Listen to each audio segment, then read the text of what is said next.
everyone and welcome to Best Side Cycling. In this video, we're here on Bel-Red Road at Northeast 20th and we're going to ride it all the way westbound towards downtown Bellevue till we reach 116th. This is a corridor that is listed in the Bike Bellevue program that I made a video about before, where right now they're still accepting feedback for you to give thoughts about the program. But today's video, the reason why I'm doing this and sort of risking my life for you all is that I want to really get into the first-hand experience of what it's like to ride in one of these places today. As this is the very first time I've ever ridden down the whole thing, my thoughts and feelings might actually come to surprise you as you don't really know until you actually go and do it firsthand. So first, some background in terms of when this was.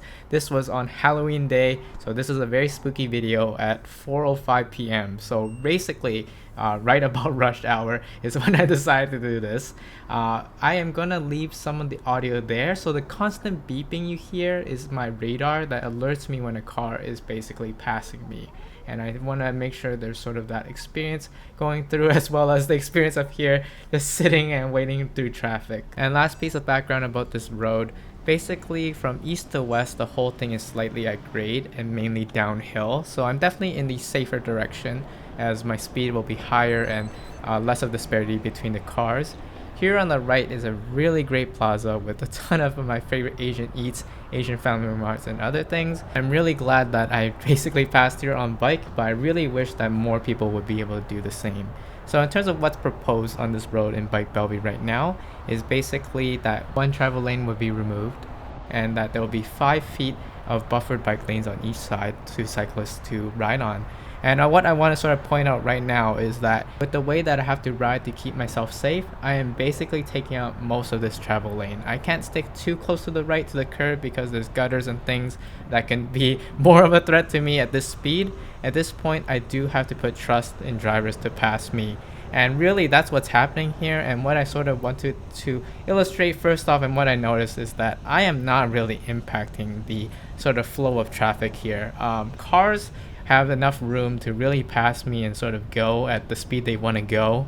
And through this whole ride, believe it or not, I did not get honked a single time or really anything like that. So I know people have been honked for a lot less just being on the road. So I would have to say that it really leads to me to think that I was not really impacting drivers enough to sort of upset their day. And yeah, I mean, going through here, it definitely does not feel comfortable for anybody, even for me, someone who rides on the east side every day. No one wants to be exposed like this, but a buffered bike lane really makes all the difference. I know that for some of you watching this video, you might already be very terrified and all of this just seems crazy or whatever. But from my point of view, I really see with how I'm being interacted with in traffic and the level right now, even at 4 p.m. on a Tuesday, that bike lanes here would make a really big difference and that make it really rideable. And this has already been indicated by staff inside the concepts guide, but I think this is also just a visual representation of that. So definitely go online and to the web portal to submit your comments, or you can even just upload other people. But I think it's super crucial that we just hear from all sorts of people about this project. But I really think that it will do a long way to sort of change the realities of Bellevue being a super car-centric place. But yeah, as I just say that, on the right here is also one of my favorite places to patron. It's the Mox Boarding House, a place with notably sometimes hard to find parking. Wouldn't be a worry if you're here on a bike, but also now there is a lot of traffic as up ahead there's some construction and I have to deal with this situation where I have to merge in with the cars. And generally this would be the most dangerous place for a bike to be whenever there is a big speed disparity and we have to come into one space. But because the traffic is lowered, I am looking out and then basically found my room in here, and I'm basically gonna have to act like a car as we're going through this space. But yeah, overall, did I find that experience super duper scary thus far? I would honestly have to say not really. I've been in sort of a lot worse situations riding probably on the rural roads with no shoulder versus this where This is a pretty much a super wide piece of road for how fast cars are going and where we're and how it's the dynamics so far, and hope you were able to see that here. So am I proposing we do nothing and just paint sharrows on the ground here? Of course not. Main thing to note is that so far we've been going the westbound direction downhill. So for me, I'm like cruising at about 25 miles per hour, and that can really help to reduce the relative disparity in speed and the number of cars that pass you. But that's not going to be the case. As soon we are also going to head uphill in this direction as I get out of the saddle here. And also, very obviously, not all riders are going to be as comfortable with cars as I am. Just over time and experience, and also as a driver myself, I have built a sort of probably unhealthy level of trust in drivers behind me as I just will myself to ride on the east side every day.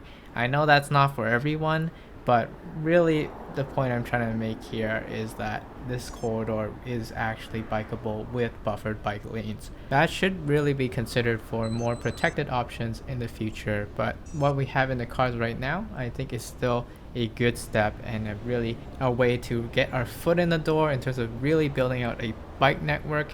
I've been sort of following a ton of things over the past few years, and the reason why I'm so passionate about doing that is because I really think when people know that they have options to get to places and they remember different routes, they're able to sort of reuse them and really build out their own sort of mind cycling network of where to go, and that does so much to unblock you from riding. So if you've been enjoying this video so far, please roll over the like button and subscribe. I am probably showing a lot of partiality to this project, but I am a Bellevue resident and someone that does want to see these changes because I really think it'll affect really with the link stations coming up next year for the starter line, and in the future connected also to Seattle.